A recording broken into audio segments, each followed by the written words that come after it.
Good afternoon, everybody. It's a beautiful day and I've got some time, so I thought I would do a video for you to help you liberate your minds. And I do a lot of talking about sort of tips and ways that you can work for yourself and do some self-development and maybe manage your own mental health. But I thought it would be quite a nice idea to help those of you that feel that you need some additional support, that you can't do it by yourself. How do you know when it's time to get some help, some therapy? And how do you know which kind of therapist to approach and ask for some help? So I want to try and give you some basics, rules of thumb to follow, right? So you obviously know how you feel, but there is a difference between feeling like you need a chat with somebody and when you've got to a point where you really need some expert support. So what are the criteria for you to gauge whether or not you fall into that category of needing some professional help? So this is what I would say. First thing is, you've got to be at threshold, right? In order for the therapeutic relationship and process to work, you've got to be at threshold, right? What does threshold mean? It means that you are at a point where you're ready to change. In other words, something has to change, right? You've had enough. You are literally now at the point where I cannot go on like this. You've realized that it has to be you that changes. It's not going to happen by itself and you can't do it by yourself. So it has to be, something's got to change. It's got to be me. It's got to be now, right? I can't wait any longer. And I'm prepared to do whatever healthy, expert therapeutic processes it takes to make that change, right? So something's got to change. It's got to be me. It's got to be now. And I will do what it takes within that therapeutic relationship to get that result. If you are not at threshold and you're still looking for ways to escape through eating, substances, avoidance, a person, sex, all of these external ways to call them what you will, coping mechanisms is probably the healthiest way of saying it. What is a coping mechanism? It's basically a way of indefinitely keeping the problem going because it takes the edge off enough or distracts you enough or numbs you enough to keep plodding on with the problems still intact, right? However, it is not a lasting solution. And until you have exhausted all of that and you've made your decision that something has to change and none of this stuff is working, I'm ready to actually go to the root cause and deal with it, then it's going to carry on. And you're certainly not ready to. So I'm saying this to you because I don't want you to waste your time or your money or the time of the therapist or whoever you go and see as well, because it just ain't going to work. All right. So that's the first thing. You've got to be at threshold. The second thing is that you have to take responsibility for the healing process. Now, I get that the hardest step actually is admitting you need help and then making that phone call to whoever it is you're asking for help from, and then actually going to that and sitting in the chair. That's definitely the hardest bit, right? However, some people think that that's all they have to do, and the responsibility is then firmly on the therapist or practitioner that they're going to see. And that isn't going to work either, because all therapy is a collaborative process, and the therapist's job is to move you from being at effect, like I am the victim or I am at the effect of all these terrible things that are happening and I don't know what to do about it, right? That's living at effect. So it's our job as therapists to move you back to cause, which is I now have some techniques or some strategies or a new frame, because we've reframed the situation, a new way of looking at the situation, and I am the one climbing up out of that hole, up the ladder, right? If you think, or you have the attitude of going into your therapist's room and then sitting there and saying, fix me, then again, it's not going to work, because I don't care how good the therapist is, there's nothing they can do to make you better. They are simply going to guide you through a process in which you get better because you're doing the work, right? It's about taking responsibility and accountability. Because again, if you went to a personal trainer and you said, I want to bulk up, or I want to lose weight, or I want to get healthy and fit, the personal trainer will tell you how the body works. They will give you a selection of exercises. They might even spot the weights for you so you don't drop them on yourself, but they cannot lift them for you. And it's no different in a therapy session. We cannot lift the weights for you as much as we'd like to. But then here's the caveat to that. Because you're the one doing the work, it means that you get to take all the credit, right? You can actually feel proud that you did the work and you got the result and you feel better, right? And we don't want the credit. We will say, yes, you did all of this. Well done you. Self-esteem should be high now and you should feel good about that, right? So that's number 2. So got to be at threshold, got to be ready to take responsibility for that healing process.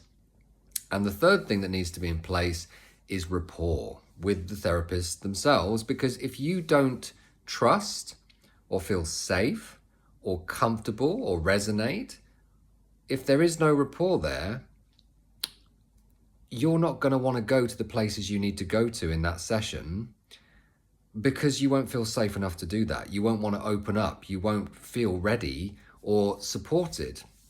So those are the 3 criteria for deciding if you're ready to go to therapy and if therapy actually is going to be successful. Now let's talk about how to choose the right therapist for you, because that is just as important, right? Now, there are lots of different approaches to healing, right? And I'm not saying that any one is better than another, but it is important that you understand what you're choosing in addition to the therapists themselves, the actual modality or approach. Because again, if you don't choose the one that resonates with you, then there's going to be resistance, or expectations won't be met, or you certainly won't get the results that you want. So if you're someone that would prefer to do, to talk and to get into the detail and to analyze and to process and to vent, then you're going to want to go to a talking therapist, right? A counselor, a psychologist, people that are trained and expect to just listen and maybe offer you some questions and insights into what might be going on, and to help you to understand and to then come up with your own insights and move past some of that stuff. However, if you choose to go to a therapist like myself, that is, I take an integrated approach to therapy. In other words, I don't pigeonhole myself as a coach or a hypnotherapist or an NLP practitioner or an EFT I do not pigeonhole myself. So I call my company The Liberated Mind, which is the outcome, right? I use an integrated approach to therapy, which is why my training company with my partner, Brad Henning, is called Integrated Change Works, right? So it's not about something being better, but what we're saying here is, if you want to go to root cause and you want to focus, so all of the types of therapy I'm talking about and I do is solution focused. In other words, we don't really do much talking about the content, or we don't diagnose, we do not analyze, we do not start to think about, the intricacies of the things that have happened to you in your life, the detail, the surface level content.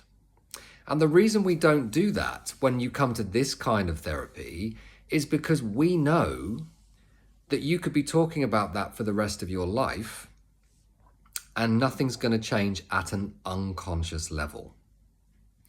And if that is the case, it doesn't matter how much you understand or have analyzed and come up with strategies and things like that at a conscious level. The moment that you get triggered unconsciously, you move into that fight or flight part of the brain, and all of that goes out the window, right? So, I'm not saying that it isn't helpful to talk about your problems, and you are certainly able to talk about, especially in the initial sessions with us, right? We will listen, we will empathize, we will help you to understand it in a certain kind of way. But once we start the therapeutic journey and process, it's all about solution-focused work. Now, that depends. If you're purely solution-focused, they won't even let you talk about, past the first session, your past, your traumas, your this, your that. They are basically, right, what do you want instead, right? And what are you moving towards?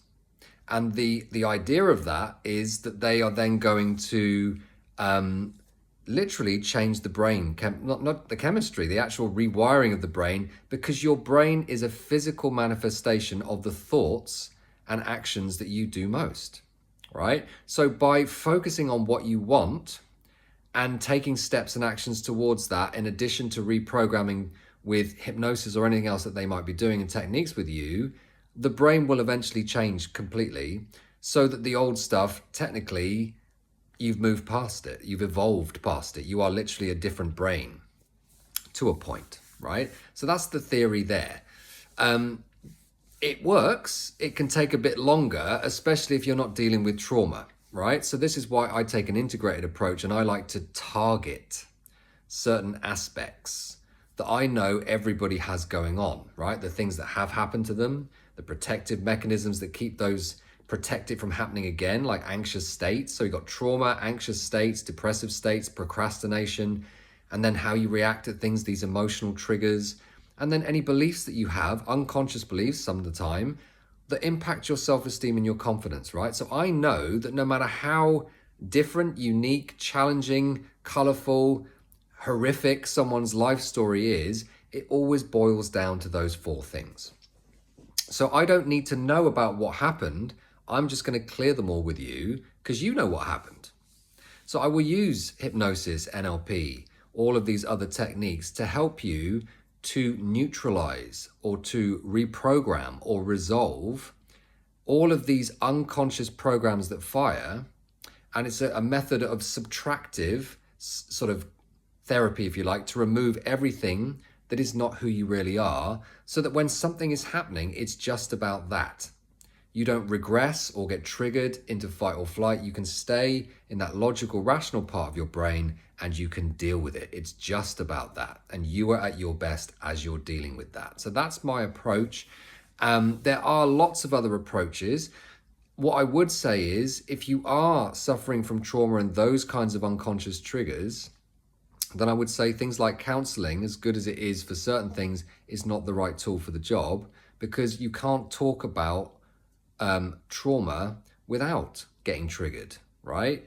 And when you get triggered, you can actually leave and feel worse than when you came in. And I get a lot of people that come to me after they've tried everything else, which is a shame, because I have to then work harder to get their confidence back that therapy can work for them. But when you know you've got an unconscious problem, so what I would say is, once you've dealt with the trauma unconsciously, you can go to counseling. You can sit there once a week and really just vent and talk about how you feel and all the rest of it. That's a great tool for the job. Or if you're going through grief or whatever it might be and you've dealt with the trauma of that, yes, absolutely. It helps you process. It helps you to vent. It helps you to release stress. It helps you to feel heard and supported. I went to counseling for years and I found it very beneficial. I felt very much supported, cared about, listened to, and all the rest of it. But it didn't touch the unconscious stuff that I had going on. And I didn't understand that at the time, but now I do. And that's why I do what I do, right? Because I don't want people to suffer any more than they have. So again, in terms of therapy choices, you've really got to kind of think about what is going to be the best fit for you. Because if you aren't ready to work on the unconscious stuff yet, then maybe doing some counseling is a good start, or doing some talking therapy is a good start. But if you don't have a conscious problem, and you'll know if that's the case because you will feel that when you're triggered, it comes out of nowhere. You don't understand why you're feeling the way that you're feeling, and you're driven to doing all kinds of behaviors and things that when you've kind of come out of that cycle and you're up here, you're like, why did I do that? Why did I think like that? Why did I eat all those biscuits or smoke all that? Whatever it is, that would be an unconscious problem. Another way of tracking that is if you feel like there's a bit of a tug of war going on between the conscious and the unconscious mind, in a sense where you could say, I really want to do public speaking, or I really want to go and travel, or I really want to take this job, or whatever it is. But every time I think about the prospect of that, my emotions get so extreme that I have to run in the other direction, or I can't be doing the things that I really want to do. And I feel that there's this push and pull going on between my feelings and my thoughts. Or it could be that you actually feel detached from your body, or you feel that you can't handle simple situations, or your sleep is disturbed. I mean, again, there's another test that you can do to measure whether you're out of balance. And when I say balance, we can call it homeostasis, right? When your human being body is in homeostasis, which means healthy and balanced, all is well. But you'll notice that when something goes out of balance, you'll know, right? So this is the way it works, right? There's a rule of thumb here, literally. So when you're out of homeostasis, the first thing a person needs to be in homeostasis, obviously, is to breathe, right? If you don't breathe, you're dead, right? The next thing is you've got to feed, right? You've got to eat. So if there's a problem with your breathing, like you get anxious and you can't breathe and you're having panic attacks, chances are you're out of homeostasis and you're going to need some help. If you're having issues with eating, either you can't face eating, or you feel there's an eating issue going on where you're, I don't like to call them disorders, right? They're behaviors and they're usually coping mechanisms, but you get the point. Something to do with eating, anorexia, those kinds of things. That would be the eating part. The next thing would be the sleeping part. If your sleep is disturbed, right? If you're not getting a good night's sleep, if you're sleeping at really strange hours, if you don't want to get out of bed and stay in bed all day, that would suggest that you're out of balance. So therefore you might need some support. The next thing is breeding, right? In the sense that the reproductive stuff, right? If you're having performance issues in the bedroom, or you've lost your drive, or you're struggling with intimacy, and that makes you feel nervous, anxious, all the rest of it, chances are there's something out of balance. And the last thing then is thinking, right? So if you're foggy thinking, can't make decisions, irrational, intrusive thoughts, all of this stuff, and you feel it's way beyond what it should be like, chances are you're out of balance and you're going to need to get some support there. So the reason being is when you're in fight or flight, everything, your 100% of your resources are about survival. So your immune system switches off, your digestion and digestive system switches off, your reproductive system switches off, which is why people get sick a lot when they're stressed. It's why they have performance issues in the bedroom when they're stressed. It's why they struggle to eat, or they have digestive issues, and it affects them in that way. So again, it all adds up to it's time maybe to get some support. And there are a lot of people out there, but make sure you choose the right kind of therapy, the right kind of therapist. Make sure you're ready so that you can work together to find the solutions that are right for you. And, you don't have to stay with a therapist if you don't think it's a good fit. So, keep checking in with yourself. Am I getting results? I've had people that have come to me and they said, I've been in therapy for 20 years. And then within a couple of sessions with me, they're like, where were you 20 years ago? And I'm like, a lot of people don't know about the kind of therapy that some of the people I know do, which is a shame. It's not really advertised much in doctors' surgeries and stuff like that. That is beginning to change now, thankfully. But it doesn't have to take a long time. That's the other thing. It's not a great business model from the point of view that most people are done with me within 7 sessions, unless they want to carry on and do some coaching. And, you know, it doesn't have to be a drawn out thing. There doesn't have to be years, and it doesn't have to be difficult. It just has to be that you're ready and that you're willing to participate and engage and commit to the process. So I really hope that that has given you a bit more of an insight into how therapy works in general, what needs to be in place, and how to choose the right person for you. I'm not saying that any type of therapy is better. I'm simply saying you've got to choose the right tool for the job, the right practitioner for the job, and you've got to be ready to do it. So have a wonderful day, and I will speak to you again soon.